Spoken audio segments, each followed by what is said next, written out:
untuk menanyakan surat yang kami masukkan terkait dengan kejelasan permohonan pembatalan peralihan hak sertifikat nomor 96 / selisih tanggal 10 Maret 1982 GS nomor 6267/1981 tanggal 11 Desember 1981 seluas 13.602 meter persegi atas nama Johan Lucas. Nah, kami agak bingung, kami cuma dapat surat tembusan. Surat tembusan ini yang ditujukan suratnya itu, dia bukan membalas surat kami, tapi malah membuat surat kepada Johan Lucas, di mana surat itu dikatakan bahwa sehubungan dengan surat saudara atau kandidat Firdaus Tanjung, istri SHMM selaku kuasa hukum dan saudara Ahmad Wahidin tanggal 24 April 2024 perihal tersebut. Pada pokok surat tersebut di atas, fotokopi surat lampir telah dilaksanakan gelar kasus awal pada tanggal 3 Mei 2024 terkait dengan permohonan pembatalan dimaksud bertempat di kantor wilayah Badan Pertanahan Nasional Provinsi Sumatera Selatan dengan kesimpulan bahwa pembatalan sertifikat tidak dapat dilanjutkan dikarenakan masih terdapat hak tanggung pada sertifikat tersebut. Ini kan kami jadi aneh. Sedangkan dasar kami mengajukan surat itu, awalnya kami mengajukan itu ke BPN Kota Palembang, ya, ke BPN Kota Palembang, dan BPN Kota Palembang itu membuat semacam rekomendasi lah ke BPN wilayah untuk dilakukan pembatalan atas nama Johan Lucas. Kenapa?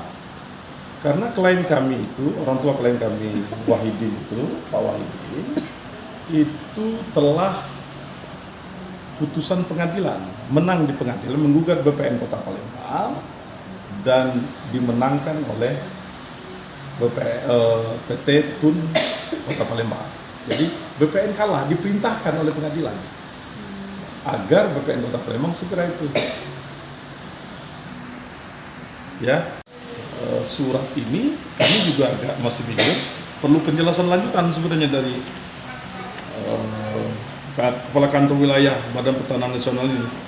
Dan ini pun tanggal 22 nih kayaknya dibuat, baru hari ini.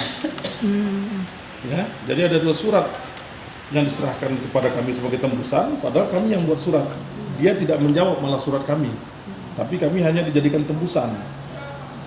Jadi surat yang kedua itu yang ditujukan kepada Direktur Bank Sumsel Daerah itu sehubungan dengan permohonan pembatalan sertifikat dari Saudara Dasril Firdaus Tanjung selaku kuasa hukum Ahmad Wahidin.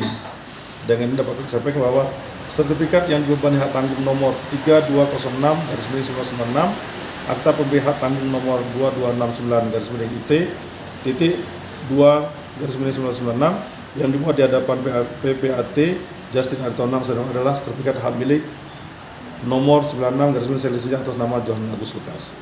Sebelum pembatalan sertifikat hak milik dimasuk diproses dan dimohonkan pembatalan berdasarkan putusan pengadilan. Sebelum pembatalan sertifikat hak milik dimasuk diproses dan dimohonkan pembatalan berdasarkan putusan pengadilan tata usaha negara. Nah, ini putusan pengadilannya nomor 9/G/2023 PT Tun Palembang sesuai dengan pasal 29 ayat 2 Peraturan Menteri Agraria dan Tata Ruang Badan Pertanahan Nasional Republik Indonesia nomor 21 tahun 2020 tentang penanganan dan penyelesaian kasus pertanahan maka dilakukan pemberitahuan kepada pemegang hak tanggung tersebut. Untuk proses selanjutnya dapat lanjuti sesuai dengan peraturan yang berlaku. Ini ditandatangani secara elektronik oleh Ibu Asnawati SHMSI selaku Kepala Kantor Wilayah. Nah, kami masih perlu ingin lanjutan dari isi suratnya seperti apa tafsirnya. Apakah BPN wilayah itu sama seperti surat yang ditujukannya kepada Saudara Johan Lucas bahwa kesimpulannya bahwa pembatalan seperti tidak dapat ditindaklanjuti atau bagaimana? Jadi kalau tidak dapat ditindaklanjuti, kalau kita baca dari surat ini, artinya mohon maaf, Ibu Kepala Kantor sama saja melawan putusan pengadilan. Jadi mengangkangi pengadilan, Pak? Iya, mengangkangi putusan pengadilan, Pak. Karena ini putusan pengadilan.